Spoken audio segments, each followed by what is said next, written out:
In today's video, I'm essentially going to share with you everything I know about neocaridina shrimp, everything I know about red cherry shrimp. All the information I'm going to share with you is taken from my book, the Neocaridina Shrimp Handbook. So what are neocaridina shrimp? So neocaridina is the family of cherry shrimp. Within neocaridina shrimp, there are essentially about 26 different species of shrimp. And for most of us, we keep Neocaridina davidi, the red cherry shrimp. Although it doesn't just come in red, obviously they come in blue and green and orange, black, all sorts of different colors, which we'll get onto more in a bit. Now, this video is all about the neocaridina shrimp. It's all about the cherry shrimp. It's not about the caridina shrimp. Caridina shrimp are different. Your caridina shrimp are your crystal shrimp, your bee shrimp. They require different water parameters. They require slightly different care. So in this video, we are talking about the neocaridina shrimp, not the caridina shrimp. In the description below, I'll link to Mark Shrimp Tanks, and I'll link to Leon from Shrimp Mania and one or two others who have some fabulous resources if you want to know more about crystal shrimp and bee shrimp. In this video, we're talking neocaridinas. So neocaridina shrimp are purely freshwater shrimp. They don't live in salt water, they only live in freshwater, and they're native to eastern China and northern Taiwan, although in recent times they have been introduced to parts of Japan and other parts of Taiwan and Hawaii and various other locations. They've either been released by us hobbyists or they've made their way into the local waterways. In the wild, they're naturally a kind of greeny brown, nondescript, not very interesting color. But over the years, hardworking, dedicated breeders and hobbyists have developed all of the colors we have today. Whilst the red color does come out naturally in the wild, it's nowhere near as bright and colorful as some of the shrimp we have today.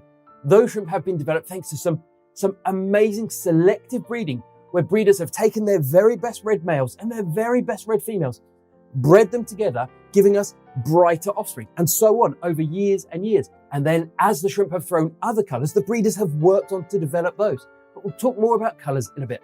The vast majority of us start off with the bog standard red cherry shrimp, which are typically the easiest to source, the cheapest and the hardiest of all of the neocaridina shrimp.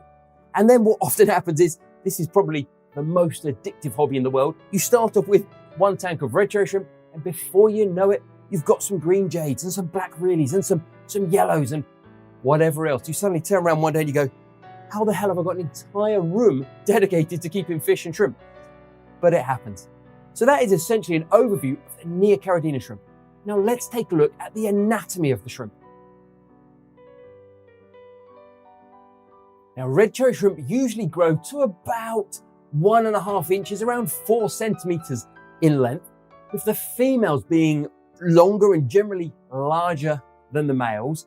And unusually in nature, the females are also more colorful than the males. The really deep dark reds, the really deep blacks of the black rose shrimp tend to be more prominent in the females than the males. And this sometimes leads to people ending up with an all-female colony, because they'll go into the store and they go, I want that one, that one, that one, that one.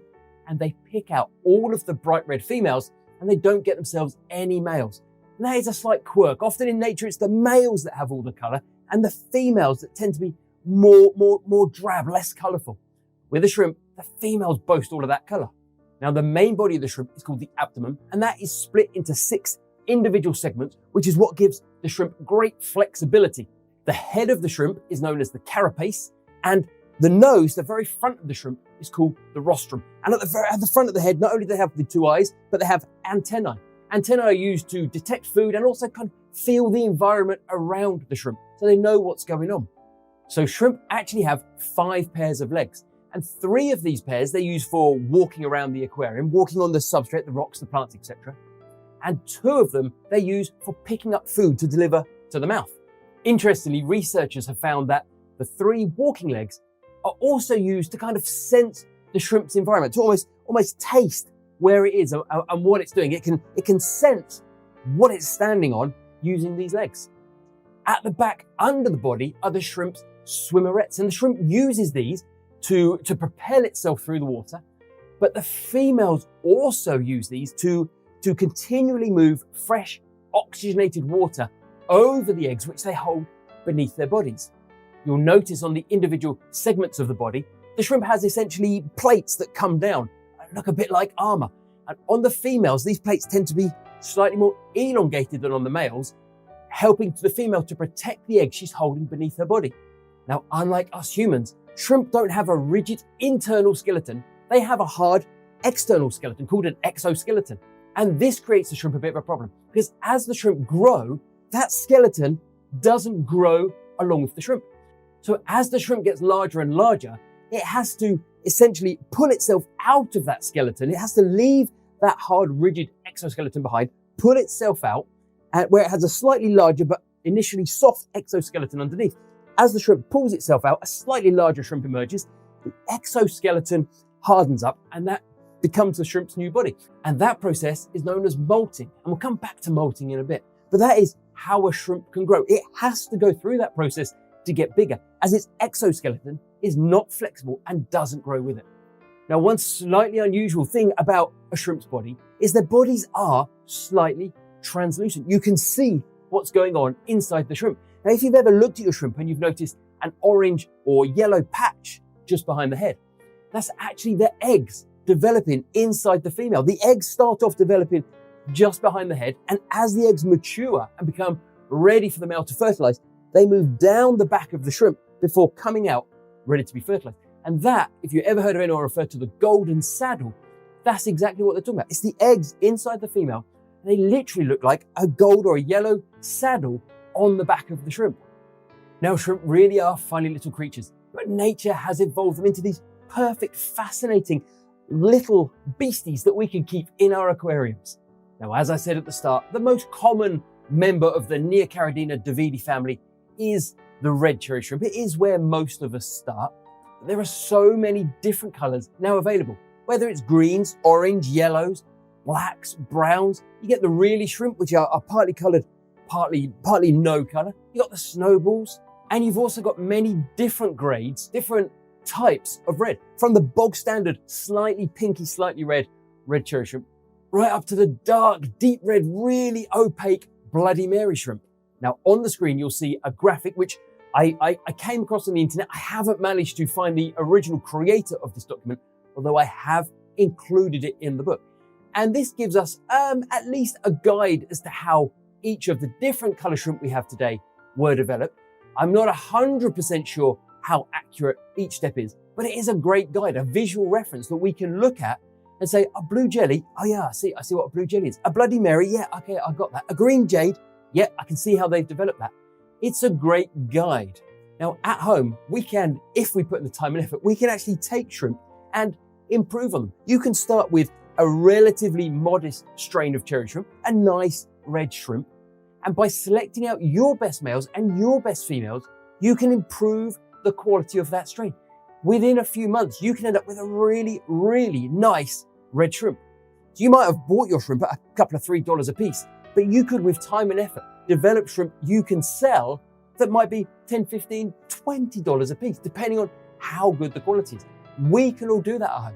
Now, there is one downside to it being so easy to develop shrimp colors, and that is if we mix colors at home, if we create sometimes what they call the Skittles tank or the rainbow tank, where we put some reds and some blues and some greens, some blacks and yellows, the shrimp will eventually breed themselves back to a fairly bog standard brown or dull green shrimp, the wild type shrimp.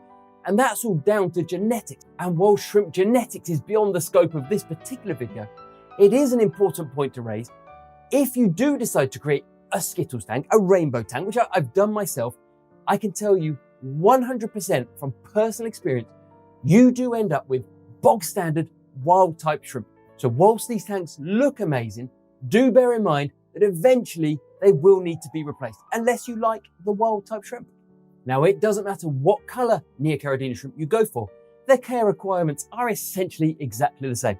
Over here, I've got orange really shrimp. Here is black rose. We've got blue diamonds. We've got yellows. We've got red cherries. Their care is essentially exactly the same. If you ever see a video or an article or a book on red cherry shrimp, that same information will apply to your black rose shrimp. It will apply to your blue jelly shrimp.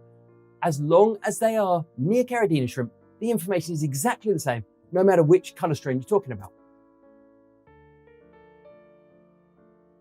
Now, when it comes to the color of shrimp, they come in what are known as different grades. And this is one of the most contentious issues when it comes to the color of shrimp. The different grades essentially relate to how much red, how deep and dark and opaque the red color is, determines what grade that shrimp is. So here's the problem. Beauty is often in the eye of the beholder. And you might have a good selection of shrimp and you feel that the deepest, darkest, reddest shrimp you have is a painted fire red shrimp. You've got no doubt this shrimp is amazing. The chap down the road might have a colony of shrimp, and in fact his are deeper and darker and brighter. So what are the different grades of shrimp? Well, you have bog standard, which would be called a cherry shrimp, and then up from there you have a low Sakura grade, then a high Sakura grade, which is often called a AA grade.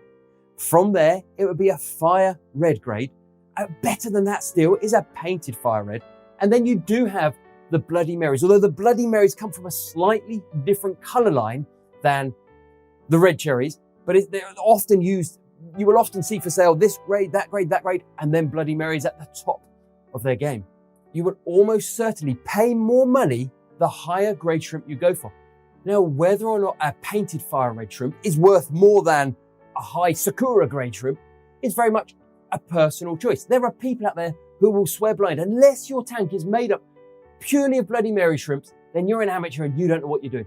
Equally, there are plenty of people who have a wonderful colony of red cherry shrimp and they just bought bog standard cherry shrimp and they enjoy them. And it doesn't make a tank any less, it doesn't make it any less enjoyable just because they're cherry shrimp and not painted fire red shrimp. There is a lot of snobbery when it comes to shrimp. If you're not showing this shrimp, you don't know what you're doing. And I get comments all the time. You red cherry shrimp, they're not Bloody Marys. You don't know what you're doing.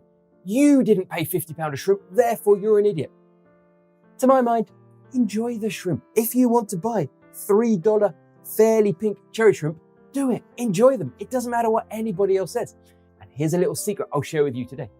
If somebody goes out and spends $200 on a small colony of painted fire red shrimp, they actually need to constantly cull the offspring from that shrimp. They need to remove any shrimp that don't match the painted fire red grade.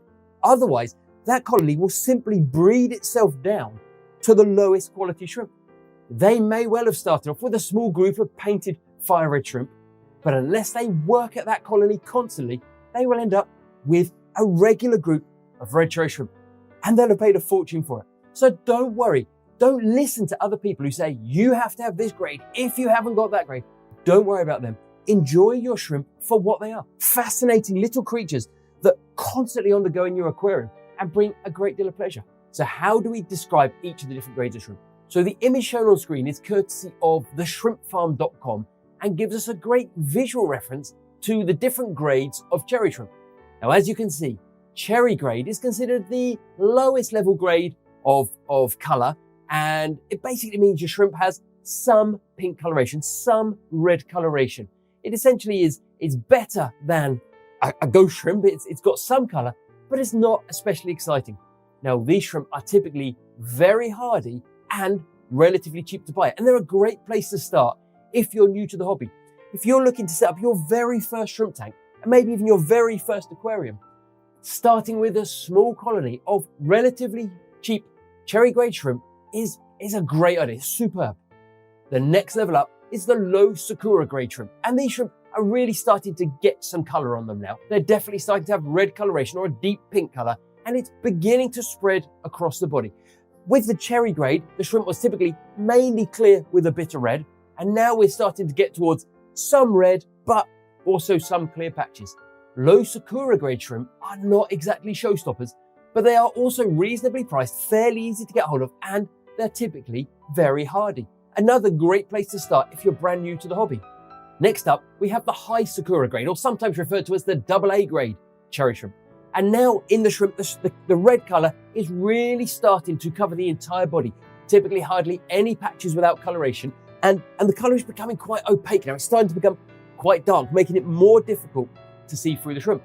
You also may find the color is beginning to spread into the legs, not just in the body. Now, there are a lot of shrimp breeders who put low and high grade Sakura in the same basket. They don't tend to separate them out. But for me, there can be a real difference between a low grade Sakura and a high grade Sakura, and it is worth putting them in their own buckets. Now, as the grades, as the quality of the shrimp increase, as the amount of color these shrimp increases, the price typically does go up. Also, to create those deep, dark, opaque colors of the more expensive shrimp, the breeders have had to interbreed them a lot more, typically meaning they are somewhat less hardy than their lower grade cousins. But if your local store or breeder has high grade Sakura and they're still a price you're happy to pay, the extra money is definitely worth it. These shrimp will really start to stand out against the dark substrate or the green of the live plants. If you have a planted aquarium, they're definitely worth spending extra money. Next up, we have fire red grade. And now these shrimp are really starting to get interesting and exciting. Typically, the red color covers the entire body. The shrimp are more and more opaque, meaning it's harder to see through the bodies. It can even begin to be hard to see a golden saddle on the female. And typically, the legs are also red at this stage. On a fire red grade shrimp, you wouldn't really expect to see any patches that didn't have color.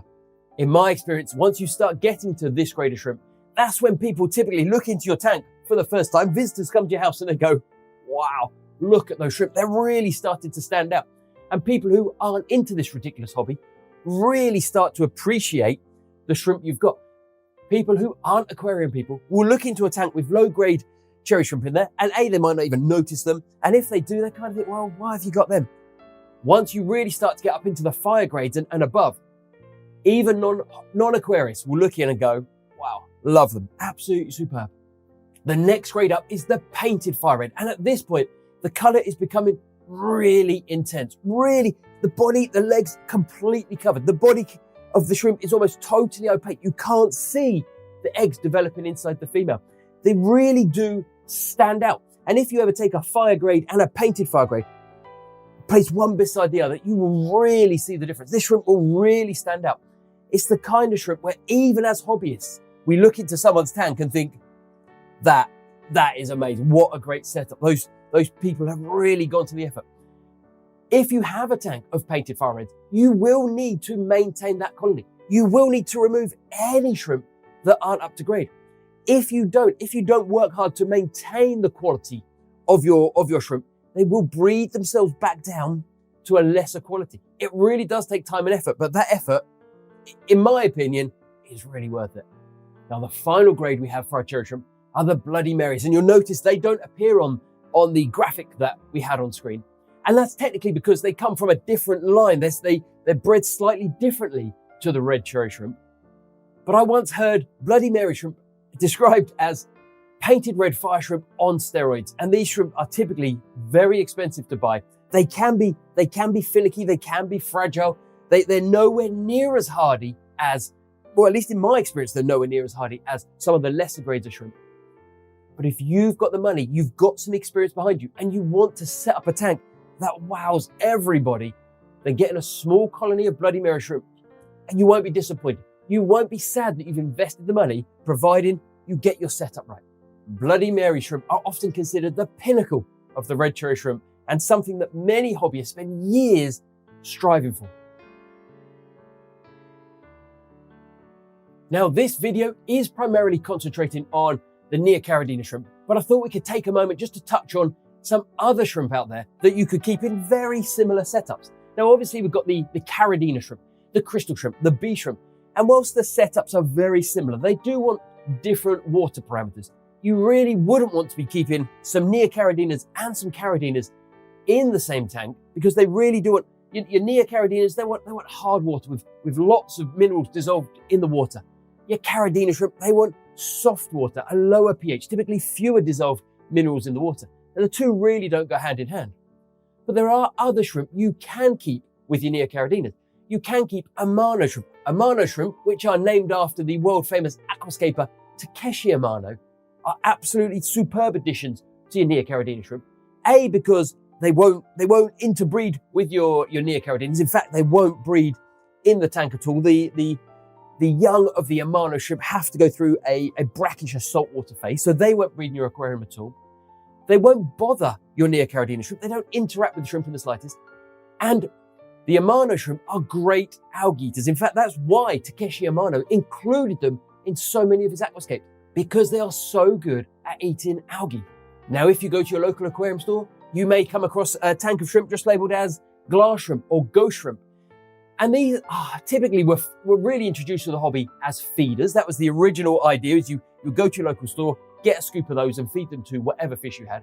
And the term ghost shrimp or glass shrimp often covers dozens and dozens of different species. Somebody will sell the wholesaler a bag of thousands of shrimp that they've scooped out of their local river, local waterway, whatever it might be. They're not necessarily going to the effort of identifying them because they're typically just used as feeders. But they can be a great addition to your aquarium. Although you won't know much about them, they'll typically just be labeled ghost shrimp. You can add them to your aquarium.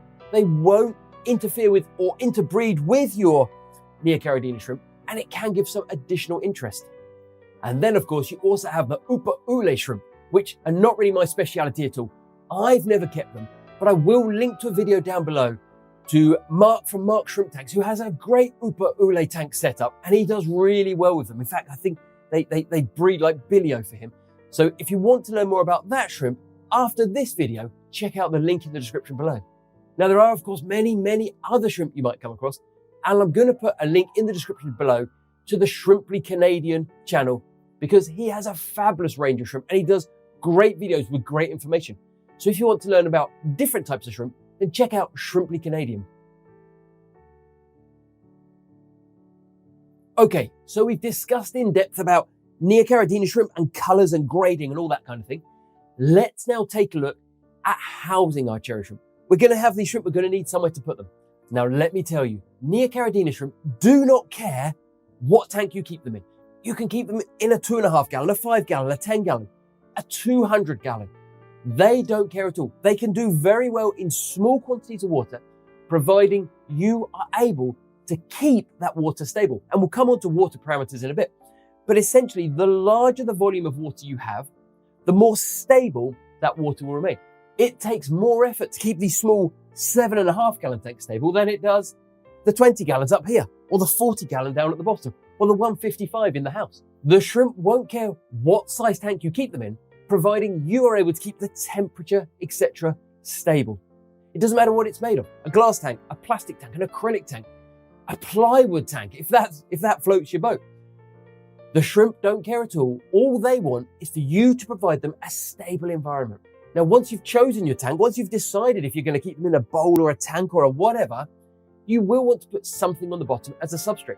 Now, there are dozens and dozens of videos on YouTube and articles on the internet of people telling you, for your cherry shrimp, you need this special substrate, or you have to have this. And they'll use terms like active substrate and active soils. Your neocaridina shrimp, your cherry shrimp, no matter what color you go for, will not care what substrate you use in your aquarium.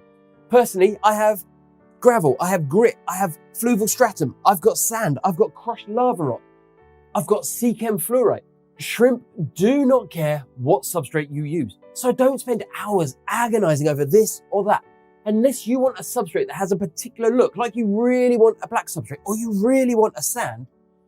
Other than that, if you're just getting started, you're setting up your first shrimp tank, it doesn't matter what substrate you use. Pick a substrate and go with it. I love fluval stratum because it's great for plants, but I use a lot of gravel. I use a lot of sand, and this is just cheap play sand. Give it a rinse, put it in the aquarium. The plants grow well, the shrimp do amazing. They really don't care. Pick a substrate and go with it. Now, once you've chosen your substrate, you are going to want some form of decoration well, firstly, to make your aquarium look nicer, to make it more interesting to us as hobbyists, but also to create hiding places, to create surface area that algae and bacteria can form on, to create line of sight marks if a female wants to get away from a male or whatever it might be. Now, once again, the shrimp don't care. You can use wood, you can use rocks, you can use a SpongeBob pineapple house, a sunken pirate ship, a Disney castle. It doesn't matter. The shrimp won't care, providing they've got as many different things to climb on and around, and different surfaces for biofilm and algae to develop on. So pick some decorations that work for you. Don't care what anybody else says. Just because somebody else wants to put a full Disney setup in theirs, or a Star Wars tank, or just a pile of rocks, you do whatever works for you. The shrimp won't care. The only caveat is make sure anything you're putting into your aquarium is aquarium safe. If you just pick a random decoration from a local hardware store and it's not aquarium safe, it may well, if the paint or the glaze breaks down, it could leach chemicals into your tank. So use whatever you want but make sure it's shrimp and probably fish safe. Now, the other thing you're going to want, in my opinion at least, is live aquarium plants. Live aquarium plants just make a tank look more natural, and they also help by sucking some of those bad nitrates and ammonia out of the water. But we'll talk about live plants later on in the video. Now, once your tank is set up and you've got the substrate and the rocks or the wood or the plants, whatever it is you want, the next thing you're going to need to give consideration to is filtering your shrimp tank. Now, one of the questions I get asked most frequently is, do shrimp need a filter? Now, the answer to that question is no. Technically, shrimp don't need a filter. But I would say if you are asking the question, then you don't have the experience to run a tank without a filter. So consider the answer to be yes, you really should have a filter in your shrimp tank. Now, at a basic level, what is a filter? Why do we need a filter? Well, when our shrimp go to the bathroom or our fish go to the bathroom, their waste is high in ammonia, and ammonia is highly toxic to pretty much all aquatic life. Now, fortunately for us shrimp keepers, there is a naturally occurring strain of bacteria which will convert the ammonia to the slightly less toxic nitrite. Now, nitrite is still toxic to our aquatic life, but not as toxic as ammonia. Again, we are lucky. There is another strain of bacteria that converts the toxic nitrite into the far less toxic nitrate. Now, that bacteria covers every surface in the aquarium equally. However, the filter provides the perfect place for the bacteria to grow. The filter media, like the sponge or whatever you're using in your filter, is easily colonized by the bacteria, and the fact that the filter is running means water is being drawn over that filter media, over that bacteria, and then being returned to the tank. So whilst you don't have to have a filter, because the bacteria will occur naturally everywhere, having that filter is really beneficial to, well, providing a home for the beneficial bacteria. A filter will also clean the water physically. It will remove all the floating debris and uneaten food and bits of decaying plant and poop and whatever else. It takes it from the water column, stores it in the filter until you, the aquarist, service that filter, clean the sponge out, clean the media out, remove that waste, put it back together, and you've got lovely crystal clear water to look at. Now, there are many different types of filter on the market to choose from. And really, again, shrimp don't care which filter you run. Personally, I mainly choose to run sponge filters. Sponge filters work with air from an air pump that goes up an uplift tube and draws with it water, and fresh water is drawn in through a sponge. And in that sponge, the bacteria live and the debris is locked in. Sponge filters work so well for shrimp because then they don't pose any danger to the shrimp. There are no moving parts where a shrimp can be sucked in and unfortunately killed. A hang-on back filter or a canister filter, they work by drawing water out of the aquarium through some sort of chamber that holds the media and back into the tank. But to draw that water in, they have a spinning impeller. And if a shrimp gets drawn into that uplift tube, typically, as soon as it gets to that impeller, it unfortunately perishes, or it gets stuck in the filter, in the canister filter, where again, it will pass away. So whilst the shrimp don't care what type of filtration you use, my advice would always be get yourself a sponge filter, or if you're using a hang-on back or a canister filter, make sure you put an intake sponge over the intake to that filter, preventing the shrimp from being sucked in. So if do shrimp need a filter is the most frequently asked question, then the next question on the list is almost certainly, do shrimp need a heater? And the answer to that question is yes and no, which is not helpful to anybody. Shrimp can survive in a really wide band of temperatures. They can go down as low as 56 degrees. They can go up as high as probably 86 degrees. Anywhere in that band, they will be fine. If you want your shrimp to thrive, if you really want your colony to grow, then you need to keep your water in and around 72 to 76 degrees Fahrenheit, which is 22 to 24 degrees Celsius. Anywhere in that bracket, and your shrimp colony will thrive. They will show good color. They will eat well. They will molt well. They will breed regularly. The lower the temperature you keep your shrimp in, the less frequently they will breed, the less they will grow, the less they will eat because their metabolism doesn't run as fast. The warmer temperature you keep them in, the more they will eat, the faster their metabolism will run. And typically, the shorter their lifespan will be. So whilst a shrimp doesn't need a heater, if you want to keep them in that bracket of sort of the 72 to 76, then in my experience, the best way is either to heat your entire room or to add individual heaters to your shrimp tanks so you can adjust and fine tune the temperature and keep it right in that bracket. So the answer is, does a shrimp need a heater? No. But does a shrimp want to be kept at a nice, stable, constant temperature? Yes. And is the best way for most of us to maintain that temperature to add a heater? Yes. So I'm glad I can make that answer as clear as mud. Another question which has a yes and no answer is, do shrimp need a light? Well, the shrimp themselves don't need a light. They would live just as good a life if that tank was in almost complete darkness. They wouldn't care at all.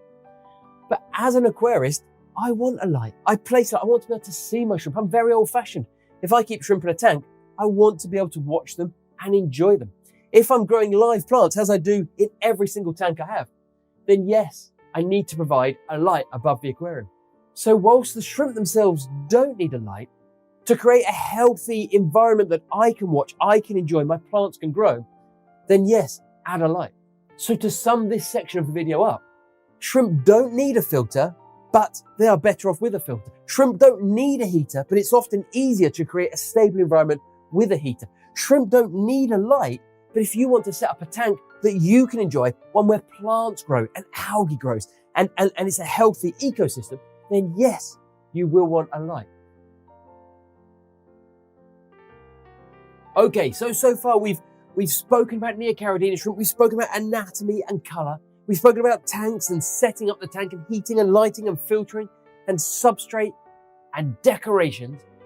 Next, we need to talk about what you do when you first set up your tank.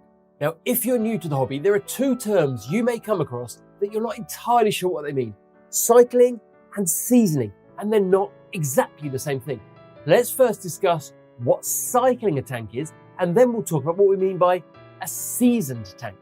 So, when we spoke earlier, we spoke about beneficial bacteria that convert the highly toxic ammonia from our shrimp's waste all the way to the less toxic nitrate. Now, that bacteria is naturally occurring, but it takes a while to build up in sufficient numbers. Now, cycling is essentially the term used to describe the period between when you first set up the tank and when there is sufficient bacteria present to process the waste from the aquarium inhabitants. Now, this term cycling really comes from the fish keeping hobby because fish create so much more waste than shrimp do. These two water pigs up here create a phenomenal amount of waste. They eat a lot and they poop a lot. 10, 20, even 30 cherry shrimp, even in a small tank, do not create anywhere near as much waste as fish do. They're typically described as having a low bioload. Now, what that means is even some bacteria present will be able to process the waste from those shrimp, assuming you're not massively overfeeding your tank. Having some live plants in the aquarium will also help process the waste from those shrimp.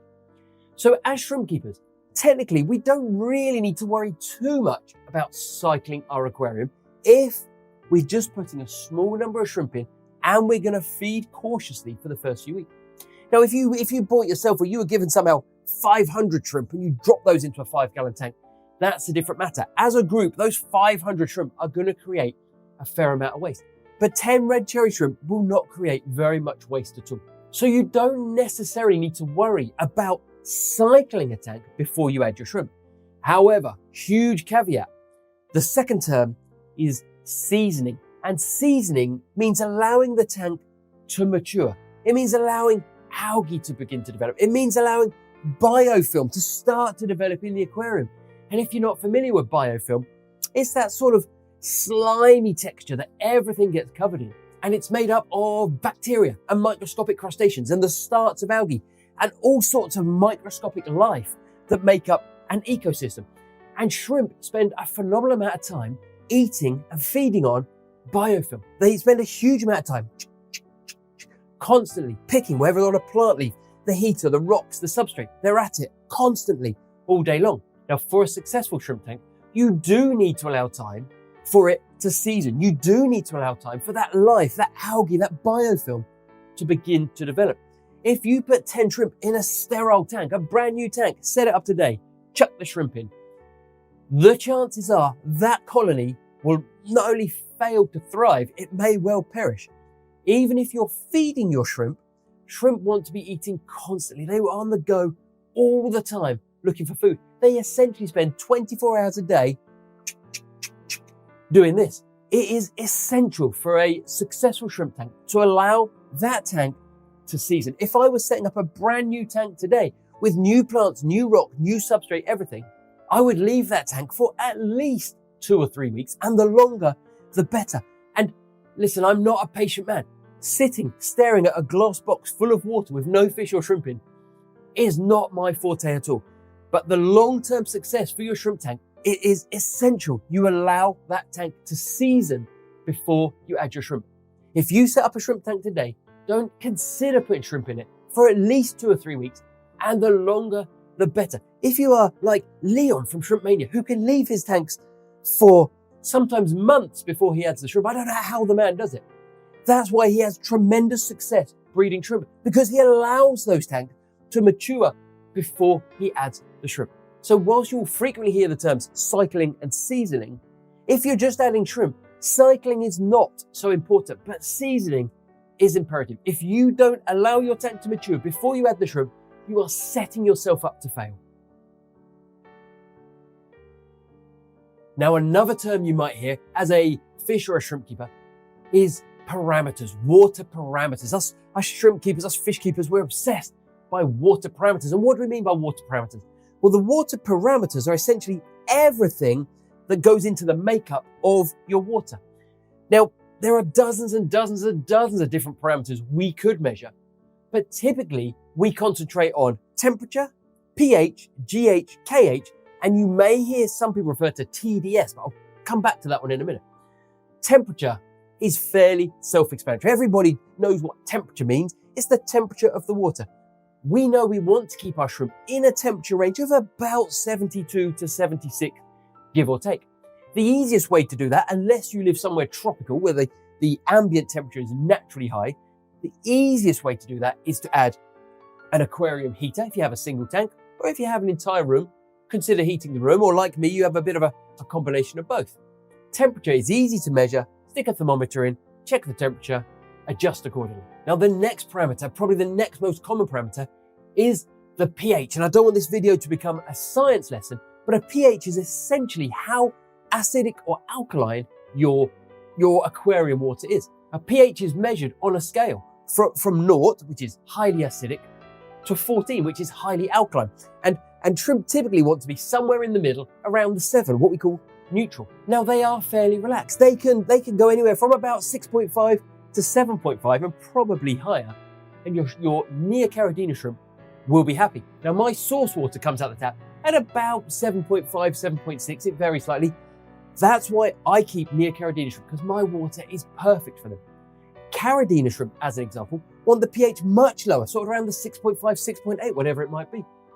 I would have to spend a lot of time and effort adjusting my water to make it suitable for caridina shrimp, and that's why I keep neocaridina shrimp. Measuring pH is relatively simple. Most stores will sell a basic pH test kit, whether it's the test strips that you literally dunk in, or the liquid test kits like the API Master Test Kit. Measuring pH these days is a really simple affair, and you typically don't have to measure it very often at all. Now, the next parameter you'll often hear shrimp keepers refer to is the GH, or the general hardness of the water.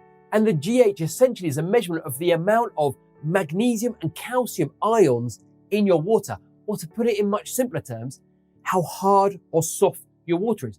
The higher the reading of your general hardness, the harder we aquarists consider our water. The lower the reading, the softer the water.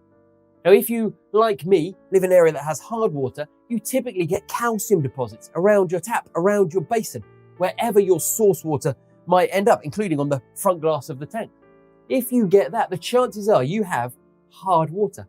If you never get calcium deposits, there's a good chance you have soft water. Now, famously, fish like discus love their soft water. Caridina shrimp don't want lots of dissolved minerals. They want soft water.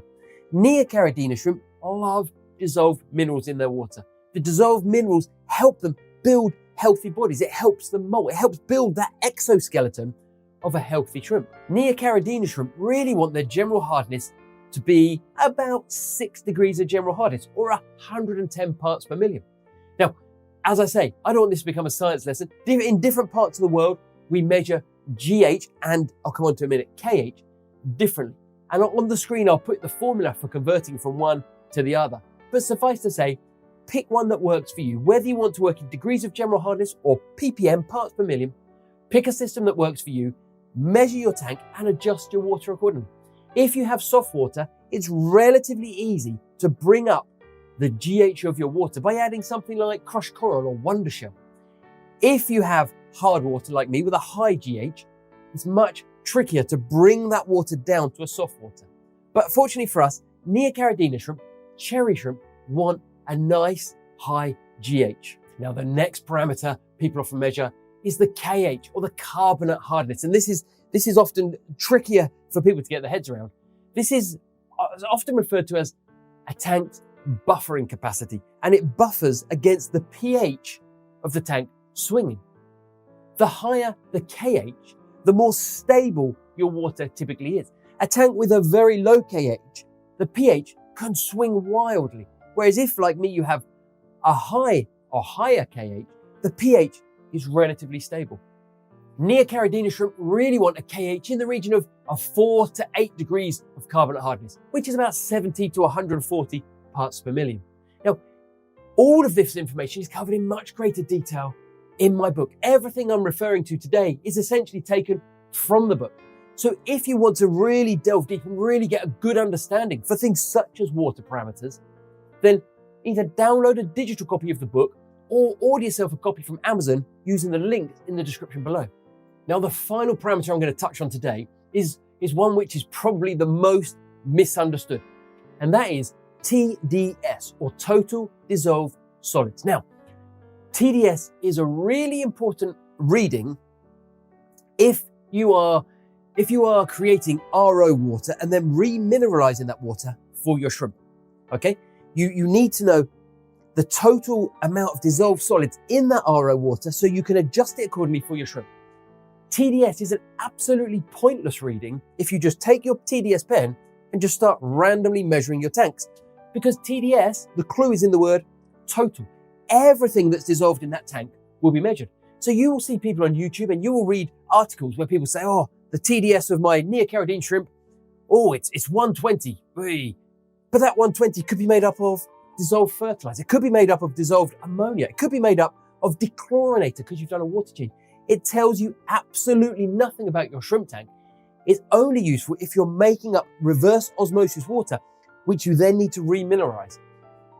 Typically, for us neocaridina shrimp keepers, providing we measure our pH and our GH, and to a lesser extent our KH, the TDS doesn't matter. Neocaridina shrimp could not care less what the TDS of their water is, providing you have the correct GH, providing you have the proper pH.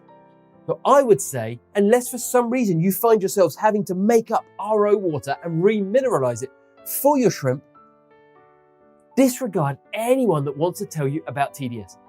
If you're keeping caridina shrimp and you are making RO water, then absolutely do your research, learn about TDS. Don't go out, buy a pen and start shoving it in your shrimp tanks and going, oh no, I've got a TDS of 300, it's a disaster. Doesn't tell you anything about your existing tank. It's very useful if you're making RO water. So let's spend some time now looking at live aquarium plants. Now, I personally choose to add live aquarium plants to every single tank I have. Why do I do that? Well, firstly, in my opinion, it creates a more natural environment. It creates a nicer environment to look at when I'm enjoying my shrimp, when I'm enjoying my fish. But there are far more important benefits. As live aquarium plants grow, they actually absorb ammonia, nitrite, and nitrate from the aquarium. Live plants are nature's filter. They make the water cleaner and safer for our shrimp, for our fish to live in. They also provide an almost infinite amount of surface area for biofilm to develop on, for shrimp to climb over and hide behind and feed off of. One of my favorite plants is Java moss. And Java moss, my wife and I used to breed shrimp commercially, and we included Java moss in every single shrimp breeding tank we had. Because in our experience, shrimp breed better and more prolifically when they have a clump of Java moss. But of course, there are lots of other plants. And in reality, it doesn't matter what plants you choose to use. It's far better to have some plants than no plants. So whether you choose to have crypts or Amazon swords, whether you want Java moss or Java fern, whether you decide to have floating plants like I've got here, it doesn't actually matter what plants you choose.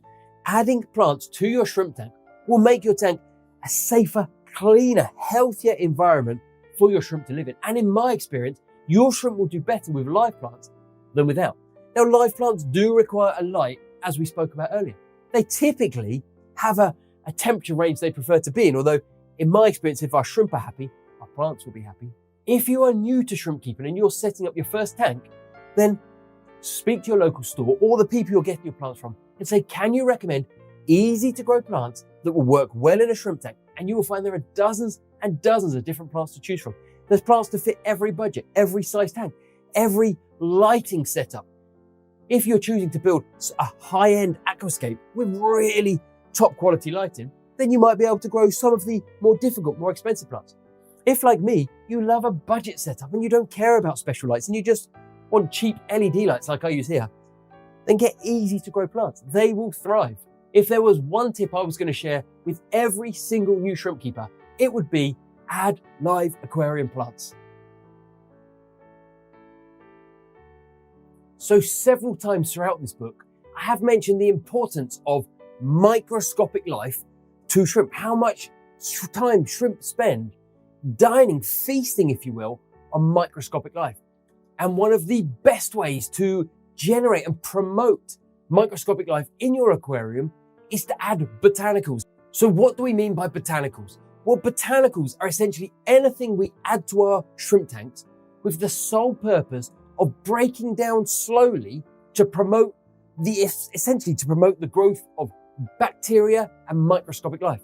There are many, many different botanicals on the market that we can add to our shrimp tanks, but some of the most popular ones are catappa leaves, Indian almond leaves like these, or you could use oak leaves or beech leaves, or you could use alder cones or cinnamon bark. In fact, there are probably dozens, if not hundreds, of different botanicals we can add to our shrimp tanks with the sole purpose in mind of allowing beneficial bacteria, microscopic life to colonize those botanicals, to colonize these leaves and to break them down slowly. Now, to the uninitiated, it looks like the shrimp that will be all over these botanicals, it looks like the shrimp are dining on these leaves. But in fact, they are feasting on the bacteria, on the microscopic crustaceans that are working hard to break these down. Botanicals are pretty much always essentially dried organic life. So they're dried leaves, they're dried seed pods, they're dried bits of bark. Adding live or freshly picked catappa leaves to your tank wouldn't have the same effect. You couldn't just go to the oak tree in your local area, grab a few fresh leaves and put them in your shrimp tank because it wouldn't have the same effect.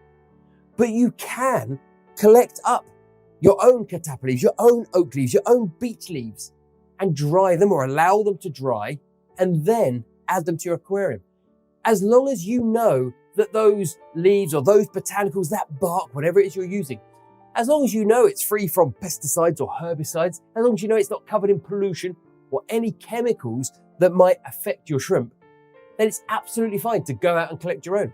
Every year I gather a sackful of dried oak leaves from out the back of my house because I know that tree is free from pollution, free from pesticides, free from insecticides, and those leaves will be absolutely perfect to feed throughout the coming year to my shrimp tanks.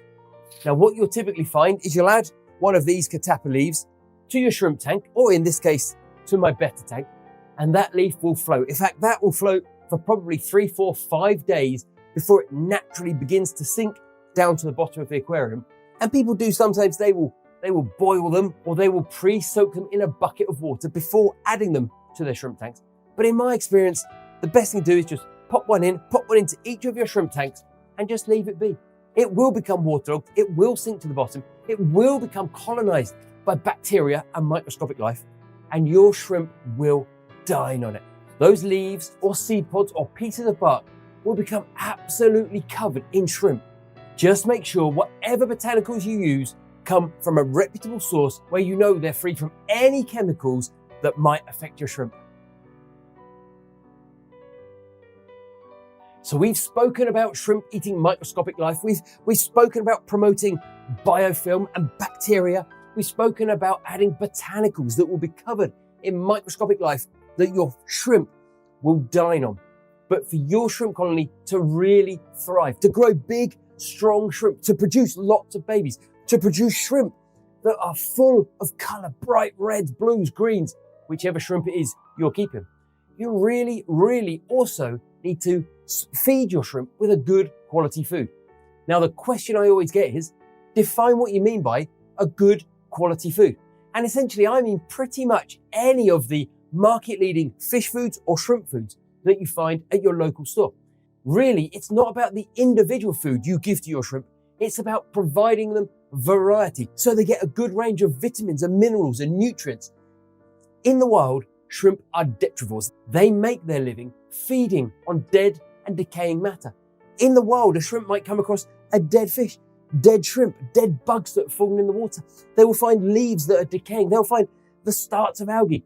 They will essentially eat pretty much anything they come across. And as a result, they have a truly wondrous variety to their diet. They probably don't eat the same thing 2, 3, 4 days in a row.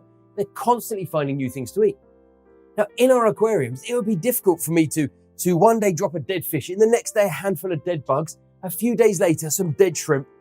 Whilst that is no doubt what they would come across in the wild, that's not really practical in our fish tanks. So what I like to do is to feed my shrimp 2 or 3 different foods. I might use a flake food one day or a granule food the next. I love to feed my shrimp Repashy gel food. I like to add algae wafers. I give them as much frozen food as I can. Frozen bloodworms, frozen brine shrimp, frozen daphnia, frozen mysis shrimp.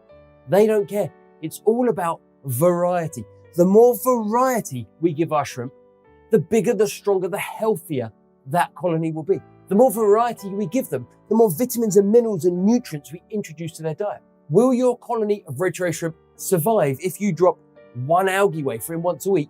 Yeah, they probably will. There's probably enough algae and microscopic life and biofilm and algae wafer for the colony to survive. But if you really want them to thrive, you need to add more food to the tank. When my wife and I bred shrimp commercially, we bred them in what were essentially 5-gallon plastic tubs, and we put huge quantities of food in with those shrimp. And we might have, in that 5-gallon tank, 1,000 or 2,000 shrimp at any one time. And they would eat a huge amount of food, but they would also produce hundreds and hundreds of babies every single month. And then, of course, I always get the question, well, how often should I feed my shrimp? And this is a tricky one. I've kept tanks of shrimp where I fed them once every couple of weeks. I've kept tanks of shrimp where I fed them every single day.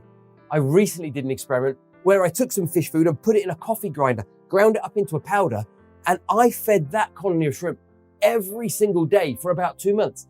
And the population absolutely exploded. This dust that I was essentially adding to the shrimp tank every single day got everywhere. And I truly believe that what happened is, as the shrimp had babies, and those babies were deposited by the females, wherever they were deposited, there was plenty of food, microscopic food, ready for them to eat. Now, the problem is, the more food you add, the better your tank has got to be at dealing with that food. Otherwise, the food just rots and breaks down and creates ammonia, and you end up killing your shrimp. So feeding them every single day is not necessarily a tactic I would recommend for everyone. But if you've got a small colony of 10, 15, 20 shrimp, pop some food in. If within 2 or 3 hours they've consumed that food, then the next time you feed them, maybe put a little bit more in. If after 2, 3, 4, 5 hours there's still food in them, the shrimp have all wandered off, then next time add slightly less food. And by adjusting it over 2 or 3 weeks, you'll work out how much food your colony of shrimp will consume at any one time. The only thing you have to remember is, if you've got a colony of 10 or 15 shrimp today, and they perhaps consume 1 algae wafer a week, in 6 months' time, that 10 or 15 shrimp could easily be 100 shrimp, 150, 200 shrimp. And if you're still just dropping in 1 algae wafer once a week, the colony is going to eventually start to die off. You have to constantly adjust how much food you're adding depending on the number of shrimp you have in your tank. As I've said already in this video, everything we discussed today is covered in greater depth in my book, The Neocaridina Shrimp Handbook. And you can download a digital copy or order yourself a physical copy of the paperback from Amazon by following the links in the description below. Let's take a minute now to look at if you were sourcing some new shrimp, if you were setting up a new colony or getting your very first colony of shrimp, where might you get them from? You've essentially got three different sources. You've got your local fish store, you might have a local breeder, and you've got the option of online vendors, either dedicated online shrimp stores or sites such as eBay that may be selling shrimp and posting to your local area. Let's take a minute to look at the pros and cons of each different source. First, let's address a local fish store. Now, probably the easiest place to source some shrimp is your local fish store. If they sell neocaridina shrimp, you can literally rock up, pick how many you want, pay for them, take them home, and you're done. Not only is your local fish store the easiest place to source them, it's also great to support your local store. If you don't support your local store, if you buy everything you need online, local stores will end up shutting down and the entire hobby will be worse off without local stores. So if your local store is one that deals in shrimp and maybe has a good selection of shrimp, then it could be a fabulous place to source your next colony. Next on your list is a local breeder. And if you're fortunate to have somebody in your area that breeds shrimp and is happy for you to go to their facility and pick some shrimp, this can be a fabulous, fabulous way to buy shrimp. Local breeders typically take really good care of their stock, and they typically really know the ins and outs of each shrimp or fish that they sell. Of course, local breeders can be few and far between, and not everybody's going to have a local breeder in their area that's breeding the shrimp they want and is happy for you to go to their facility and buy shrimp. When I got my very first colony of shrimp, I was fortunate enough that somebody within a mile of where I live bred and sold red cherry shrimp. And we went to his place and we looked at all of his tanks and we spoke with him for hours before we chose the shrimp we wanted and brought them home. The downside can be that local breeders are, in my experience, probably the most expensive place to buy shrimp. Local breeders typically know that their stuff is good quality and they only breed in small numbers, so they typically charge more per shrimp. But it's a case of weighing up the pros and the cons. Pay a little bit more, but get them from somebody who keeps the shrimp in water that's similar to yours, somebody that might be there to offer you advice further down the line, and somebody that can hopefully sell you really good quality shrimp that have a good, long, healthy life ahead of them. Now, the third place on my list was online vendors. And online vendors could mean online sellers that specialize in selling shrimp, or they might just be fish stores that sell online, or there could be sites like eBay. When my wife and I sold shrimp, we sold every single shrimp via eBay. Here's the problem buying your shrimp online. You typically don't get to see the shrimp before you buy them. You might not even see pictures of the shrimp you're buying. You might just see stock images, and anybody can go online and download stock images. I can create a sales listing that makes me look like the world's foremost breeder of anything I like. It doesn't mean what I'm going to send you is as good as you are hoping. There is always a gamble when buying shrimp online. So before you buy your shrimp, firstly, check what is the vendor's DOA, their dead on arrival policy. Do they guarantee to refund the money for any shrimp that die in transit or that arrive and aren't the quality you were hoping? Or do they guarantee to ship out replacement shrimp for any that don't make it to your house alive? If you've never dealt with a particular online vendor before, maybe ask people at your local club or join forums or Facebook groups and say to people, have you heard of so-and-so shrimp online? Have you dealt with this vendor before? Have you bought shrimp from these people? And if you did, what was your experience? In my experience, buying shrimp online is the cheapest way to get hold of shrimp, but is also the biggest gamble because you just don't know what quality shrimp you're going to get until they arrive. And over the years, I have been tremendously surprised with the quality I've received, and I've had shrimp that I was really disappointed with. In fact, I bought one batch of shrimp that were an absolute mess. Most of them were dead in the bag. And when I contacted the vendor, he wasn't interested in the slightest. I ended up losing my shrimp, losing my money, but I learned a lesson. Now, once you get your new shrimp home, you're going to need to acclimate them to your tank water.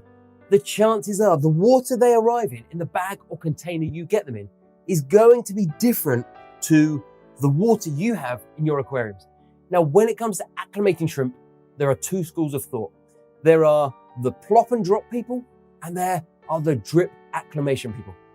Now, I made a video about a year ago where I said I plop and drop all my shrimp. Now, if you don't know what plop and drop means, it essentially means you take your bag of shrimp, you cut the top off, you pour the contents into a net which is suspended above a bucket. So the water goes into the bucket, the shrimp stay in the net, and then you put them in the tank. You plop them in the net, drop them in the tank. I'm going to tell you at this point here, I have plopped and dropped almost every shrimp I've ever bought. When I made a video telling people that's what I did, I got the most amazing hate comments and hate emails. People unsubscribing, people telling me what a bad person I was, people even threatening me because I said I don't drip acclimate my shrimp. I plop them straight into the tank. I've never had a problem. Now, admittedly, in that video, I didn't specify I was talking about neocaridina shrimp. Neocaridina shrimp, as I said at the start, are typically far hardier than your caridina shrimp. Caridina shrimp are far more sensitive to sudden changes in pH and temperature and everything else than neocaridina shrimp is. And typically, people who keep neocaridina shrimp will use the drip acclimation method. And let me explain what that is.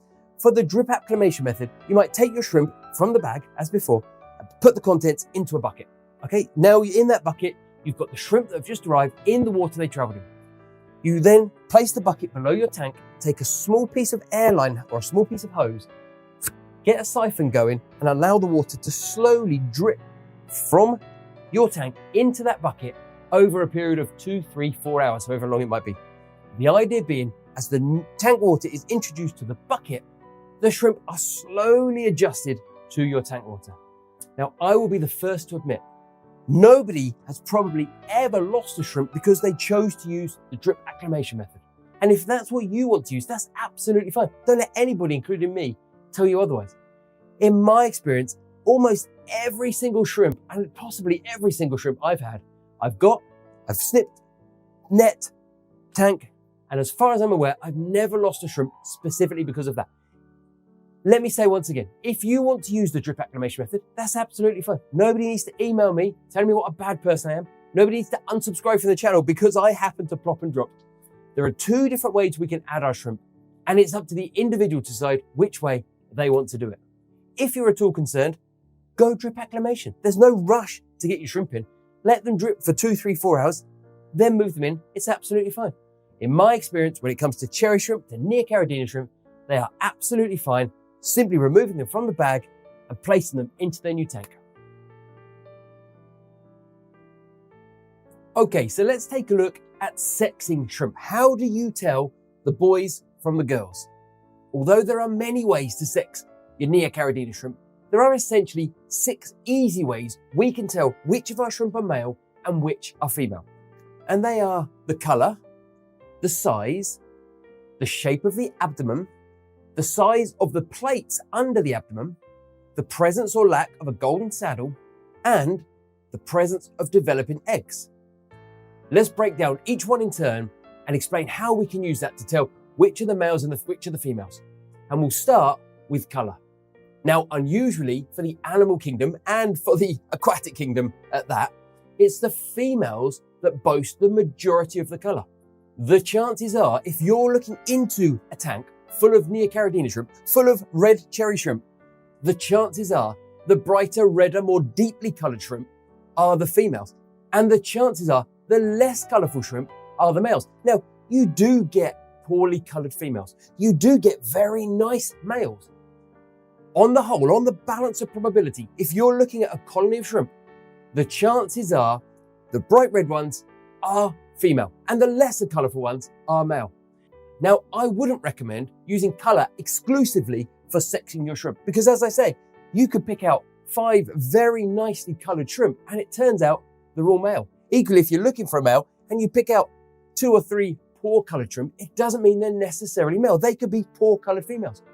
But when you stack color with some of the other items on my list, some of the other methods for sexing shrimp on my list, They help you to build up a picture and increase the chances of you picking males or females or a mixture of both if that's what you're after. The second method on my list was size. Generally speaking, the females will be larger than the males. Now, as with colour, you do get small females. The female may not be fully mature, may not have grown. It may be a young female. You do get large males. You could be looking at a tank of shrimp and the larger ones could be older males and the smaller ones could be young females. When you're trying to sex your shrimp, I strongly recommend stacking colour and body size together. If you see a large, well-coloured shrimp, there's a really good chance that shrimp is female. If you see a smaller, less colourful shrimp, whilst it could still be a young female, the chances are that's going to be a male. The more methods we use to sex our shrimp, the more methods we stack up, the greater the chances we pick out the shrimp we're after, or a combination of both sexes if that's what we're trying to achieve. Now, one thing I should point out here, which is a mistake many new hobbyists make, is they go to the store and they say, I want that one, I want that one, I want that one. And they pick out 10, 15, 20 brightly coloured shrimp, the most colourful shrimp in the tank. And what they end up with is a colony of all females. You'd be astonished how many people have messaged me over the years and said, why aren't my shrimp breeding? And then we get some video footage or we get some pictures of their tank. And essentially, they've got a colony which is all female. And an all female colony is not going to breed. It's not going to increase in size. So don't make the beginner's mistake of just picking out females, of just picking out the biggest, brightest, most colourful shrimp in the tank. You really do want, for your colony to grow, you really do want a mixture of males and females. And I would recommend, as I've said before, a ratio of 1 male for every 3 or 4 females. Now, the third method for sexing your shrimp is to look at the abdomen size and in fact, the abdomen shape as well. Again, we know the females will generally be larger than the males, but that means their abdomens will be bigger, will generally be rounder than the males. It's often said that if you were to cut a female neocaridina shrimp in half, straight down the middle, her body would represent a capital D on its side. Whereas the males tend to be far less rounded in the abdomen. Now, I should point out here that chopping your shrimp in half is actually a very poor way to sex them, but it is one way of doing it. Now, another way to sex your shrimp is to look at the plates under the abdomen, the plates of the shrimp that come down under each segment. The females absolutely have larger, more elongated plates than the males. And this is often referred to as the skirt of the shrimp. And that the skirt's job is to protect the developing eggs that the female holds under her body. Now, as we know, it's only the females that hold the eggs. The males don't have any part in the developing eggs or the developing young. So the males never have the elongated plates. So again, you can start to stack all of these methods up. You can find an individual shrimp, which is a good size, has got lots of colour, nice round abdomen, and then you have a look and it appears to have elongated plates. There's a really good chance that that shrimp is a female. Now, out of the 4 methods we've discussed this far, they're very much subjective, it's very much opinion, and experience often plays a part. An inexperienced keeper may see a large, well-coloured male, assume it's a female, I'll have that one, turns out it's a male. The next 2 methods for sexing your shrimp are definitive. There's no if, buts, or maybes. The first of these 2 is the presence of a golden saddle. Now, what's a golden saddle? The females develop the eggs inside their body, and those eggs start off just behind the shrimp's head, and as they develop, as they grow, they create a patch referred to as the golden saddle. On the less colourful shrimp, you can see quite clearly the developing eggs, but even on some of the really deep dark red, you can still see the eggs developing inside the female.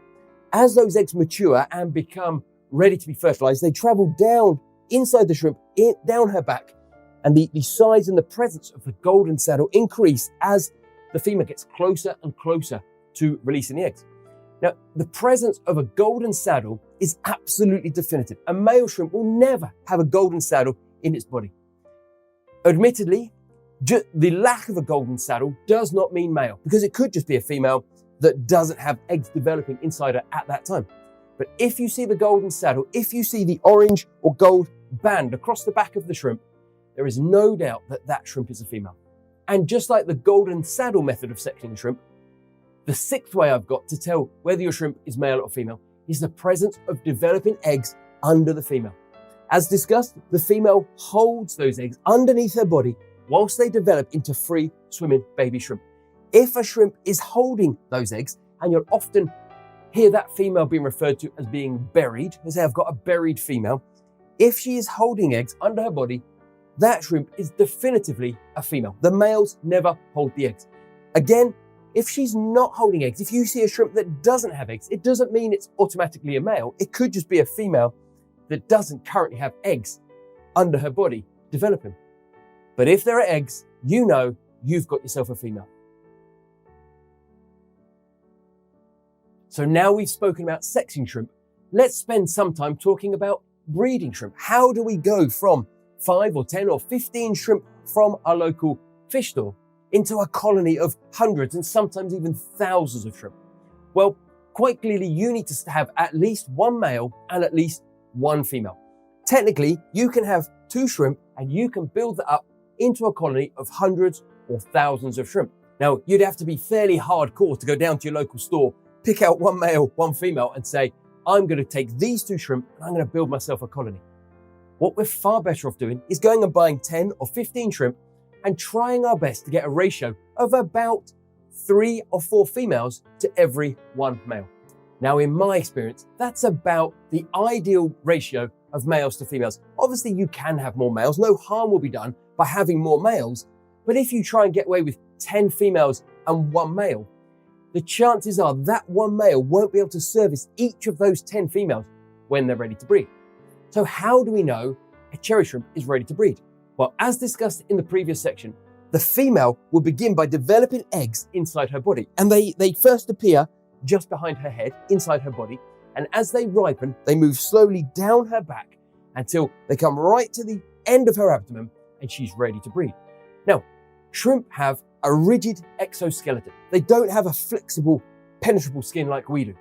So when the female is ready to breed, she needs to molt. She needs to shed that hard exoskeleton, and we'll touch more on molting shortly. But for now, let's just accept that when she's ready to breed, she pulls herself out of her old skin and she has a soft, new exoskeleton underneath. Now, it takes about 1 to 2 hours for that new exoskeleton to harden up and become impenetrable. And that 1 to 2 hour window is literally her breeding opportunity for that period, perhaps for that 4 or 5 week period. So as she comes out of her old exoskeleton, she gives off what must be the sweetest pheromone that any male shrimp could ever hope to smell.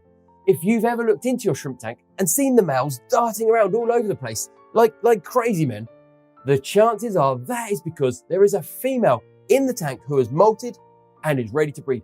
Now, when the females molt, they're well aware that their exoskeleton is soft and they're vulnerable to predators. So they typically will go off and hide. They'll hide in the rocks, in the plants, in the clump of Java moss. The only way the male's going to find them is by following that sweet pheromone that she's given off. If you've ever heard anyone refer to their shrimp as having the zoomies, that's when they're literally darting all over the place trying to find that female.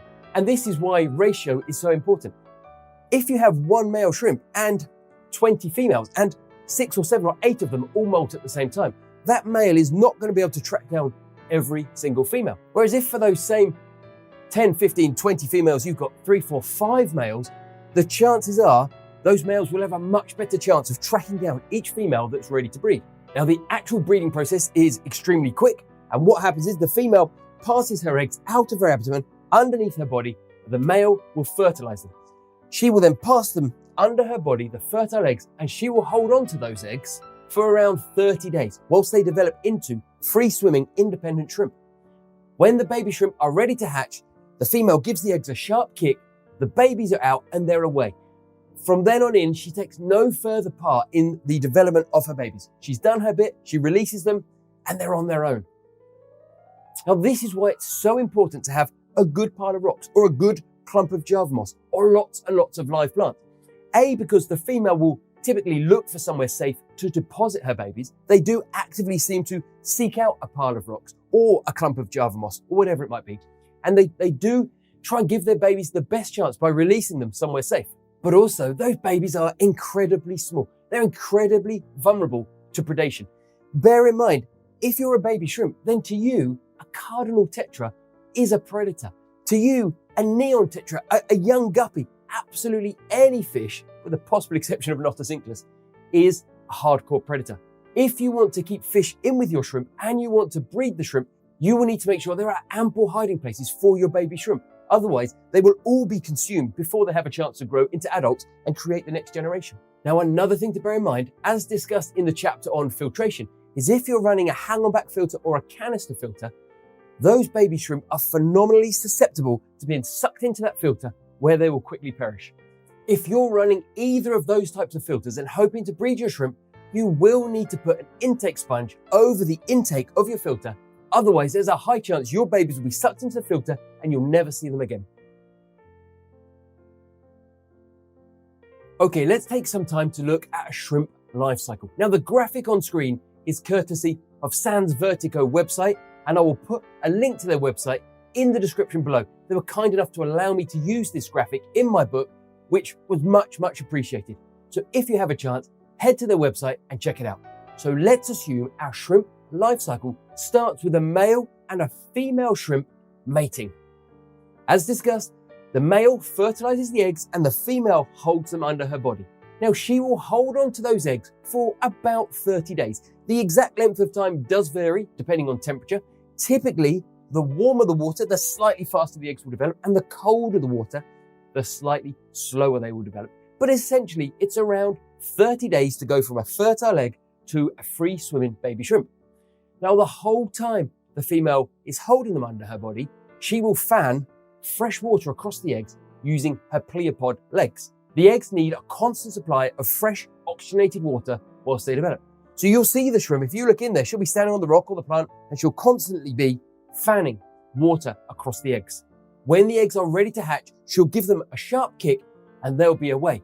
Now, neocaridina shrimp don't go through a neonate stage. They are born as exact replicas of their parents. They're just small and they do tend to lack color for the first few weeks, but they are essentially fully formed shrimp. Now, at this point, the baby shrimp need to eat genuinely microscopic food. They're surviving on the biofilm. They're surviving on microscopic crustaceans that are living in the tank. They're eating the starts of algae. This is one reason it's so important that you have a mature tank before you add your shrimp. If you added shrimp to a brand new tank with no biological life, no biofilm, no microscopic crustaceans living in there, there would be nothing for the baby shrimp to eat and they would quickly perish. Now, as these baby shrimp grow, they need to molt. They need to shed their existing exoskeleton where they have a slightly larger exoskeleton, a slightly larger body underneath.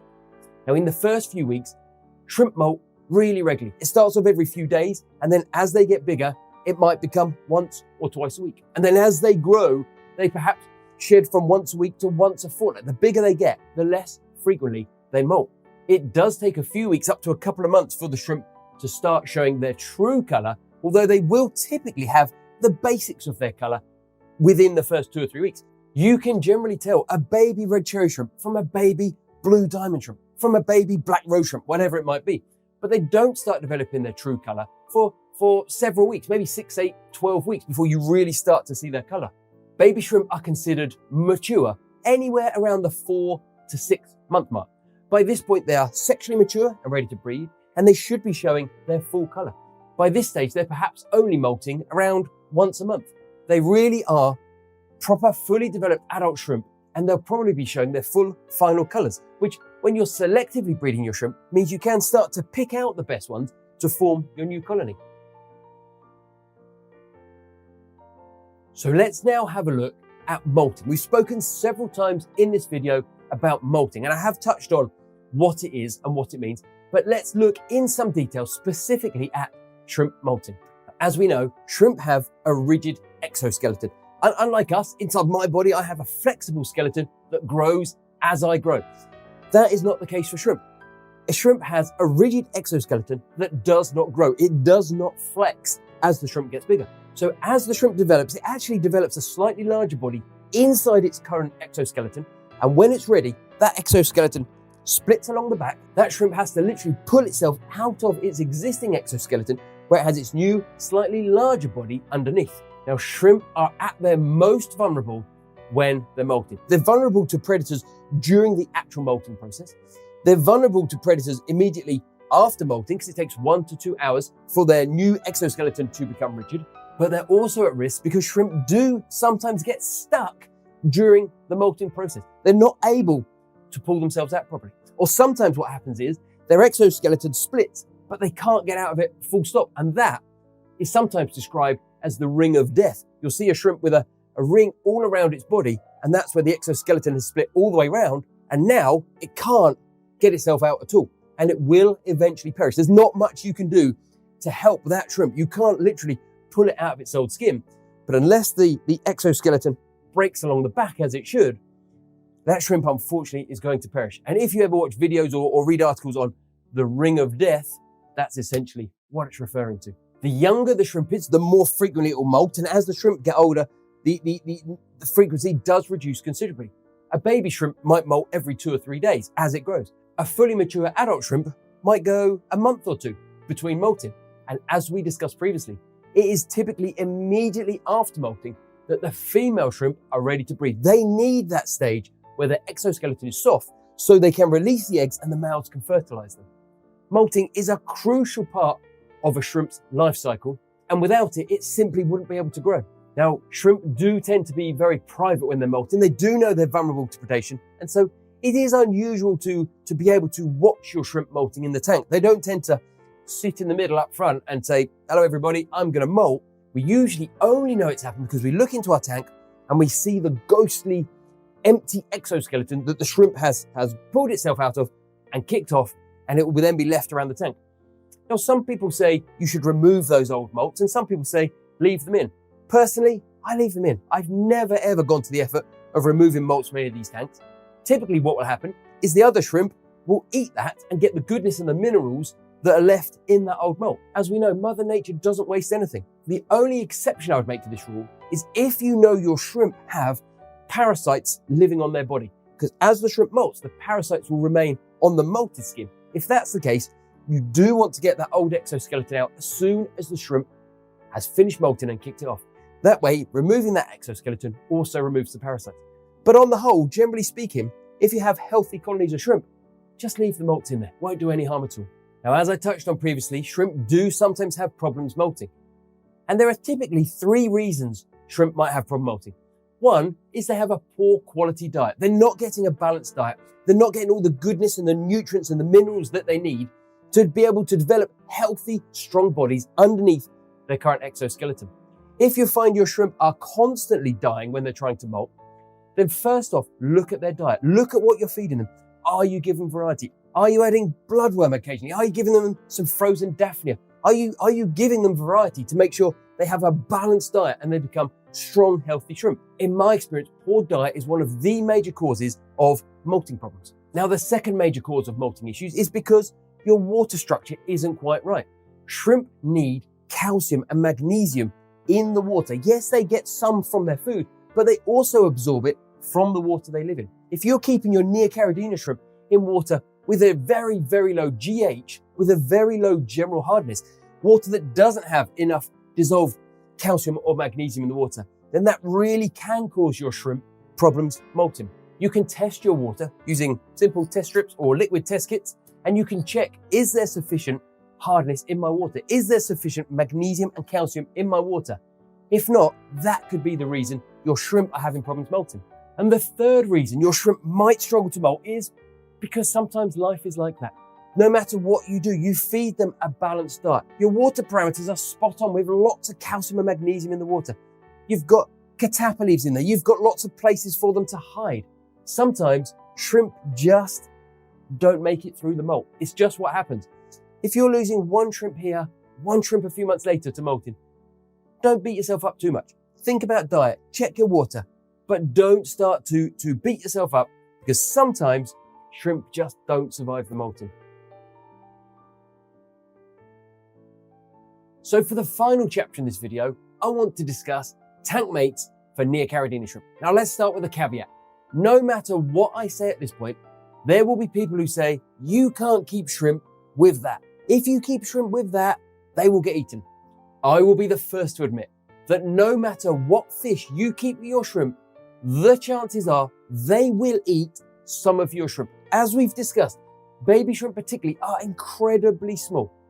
No matter what fish you add to the tank, those baby shrimp will fit into that fish's mouth, and anything that fits in a fish's mouth will eventually go there. In this tank, I've got baby guppies. The baby guppies are tiny. They will eat baby shrimp.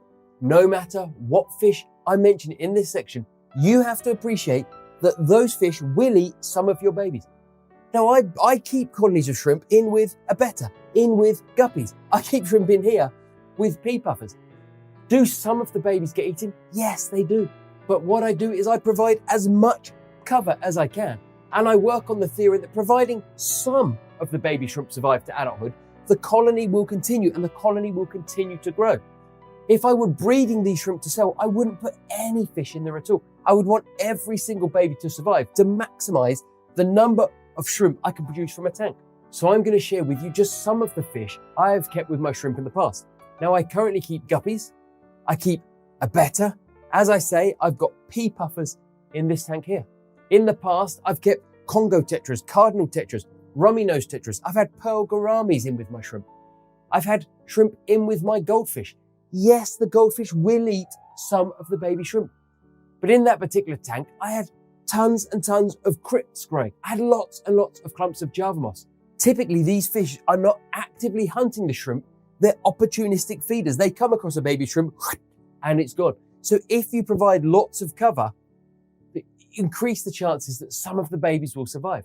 If you really can't handle that and you want some tank mates for your shrimp, then you can consider snails. Snails make great tank mates for shrimp. I keep ram's horn snails. I've got rabbit snails. In the past, I've had mystery snails. Now, one thing you may hear is assassin snails, and assassin snails eat other snails for a living, but there are tons and tons of rumors on the internet that assassin snails eat baby shrimp. And now, I don't know if that is true or not. All I can tell you is I keep assassin snails in many of my tanks, and I've never once witnessed an assassin snail feeding on any of my shrimp. It doesn't mean it doesn't happen. I'm not saying it could never happen. I'm saying I've never seen it happen. You can also consider other types of shrimp. Now, with your neocaridina shrimp, you can keep Amano shrimp. Amano shrimp make great tank mates for neocaridina shrimp, as do bamboo shrimp. Bamboo shrimp are filter feeders.